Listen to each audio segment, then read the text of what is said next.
wandu kata joala. Kaka sani chwele Kenya kae kata Nyeri kitungu onge kaka nauso kitungu. Ikelo kitungu mabor kaka Ethiopia koro ibiro use chiro kae. Iyudo ka customer be samoro kalo ni matin. Koro kiketo gero ni matin, customer ng'eyo ni karani karotek ka jause mager kamae. Gero nen mana mar kelo mondo wawinjre gi customer. Iloso line ma ng'ato kik kal.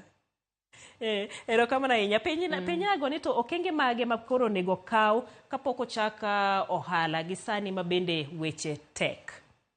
Kapo ni ng'ato koro dwa donje ohala sani to jo ohala bende ywak ni weche tek. Koro itimo nang'o we ohala koso donja? Ohala en gima ber gi ohala ni ohala iyuto pile. Ichako mos kapok ichako ohala nyaka ibed piny minonri ni ohala michako ni ichake nade.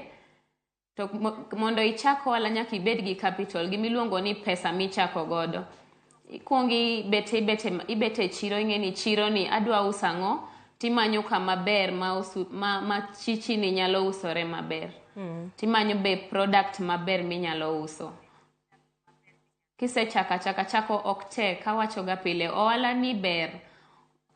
Wan kaka mine matindo be wahero ohala iyudo pile, tindikori kendi in iwuon. Samindikori be nyaka ing'eni ohala ni sama dwa chake, kiyudo matin kawuono ok icham te, ikano koni be idhiro godo ohala. Ohala chako ok tek, ichako gi matin no to mos igero wandi no tisuda maber.